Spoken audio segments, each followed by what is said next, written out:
From insomnia to breakouts to missing a period, women's bodies are acutely affected by stress, even more so than men's. So how do we take back our bodies? I'm Sarah Heiner, president of Bottom Line Publications, and this is our Conversations with the Experts, where we get the answers to your tough questions from our leading experts. Today, I'm talking to Dr. Brooke Kalanick, a leading naturopathic physician in private practice in New York City who specializes in women's hormonal and weight issues. So welcome, Dr. Kalanick. Thank you. All right, so what on earth, why are women so acutely sensitive to stress, even more so than men are? Well, women have a normal fluctuation of hormones, not only throughout our lives, but throughout each month. Each month we're going through times of high estrogen to times of high progesterone. So there's a constant dance that our hormones are doing. And on the backside of our female hormones are our stress hormones. And when your body is trying to prioritize where it's going to send resources and you're under stress, it's always going to choose stress. It's always going to choose you staying alive and keeping your brain fed and your organs fed versus you trying to have a normal menstrual cycle. So what happens when we're under stress is we pull resources away, usually from progesterone. We call this in functional medicine the progesterone steal. We're literally stealing progesterone, using it to make our stress hormone cortisol. It's not even though menstrual cycles, but it's also just skin, it's tired, it's all of it. So all of that is part of the progesterone steal. Well, that's what can happen when our cycle starts to get a little bit Right. longer. When you start to see other things like changes in digestion, changes in skin, other hormones are starting to get in the mix as well. So the cycle changes are one thing. Something that happens for a lot of women when they're under stress is they break out more. This goes back to blood sugar problems. So as we're stressed out, all hormones are affected. The more stressed you are, the more difficult time you're going to have balancing your blood sugar.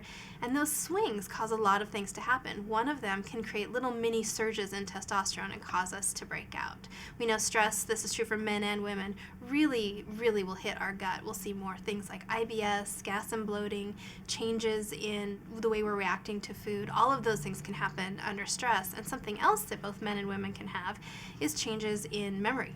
The cortisol stress hormones are literally overexciting cells in our brain, and we'll start to know where we put our keys, not know where we put our cell phone, those little lapses in memory. And we can also see changes in appetite. Some people's appetite goes sky high when they're under stress, and that's usually when cortisol goes really high.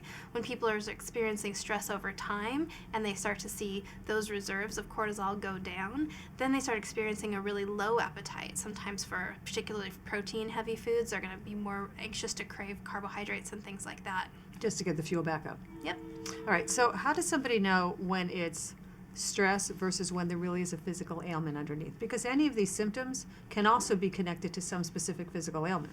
Well, you can look at your life and see how stressed you are and notice if any of your symptoms are getting worse. And something I like to remind women is we are really classic at doing this, trying to think we're going to do everything and look good doing it.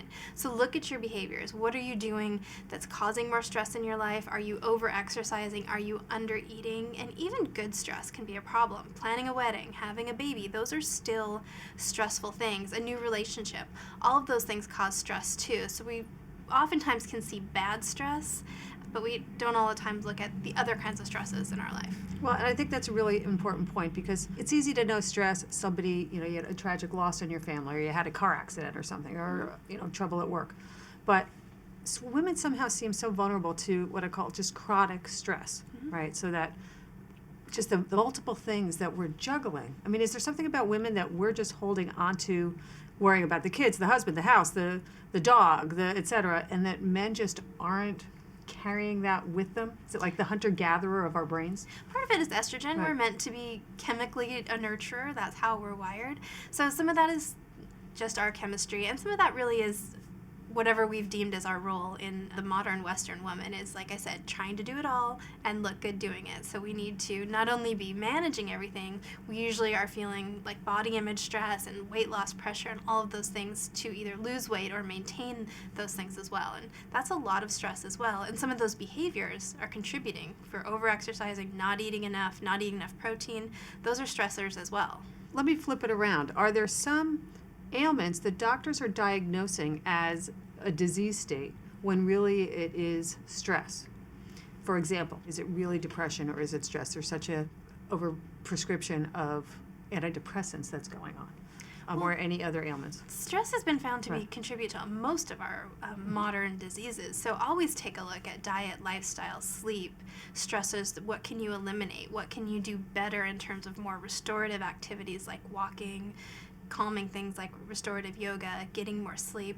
Those things are going to go a long ways towards affecting any medical condition that you have.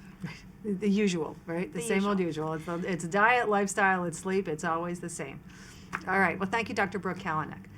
The bottom line on stress, ladies, truth be told, we actually do it to ourselves. Now, our bodies definitely are more vulnerable. Our hormones, the multiple levels of hormones, and the cycling that our bodies go through does make ourselves more vulnerable. But what that means is that we have to take control of our emotions.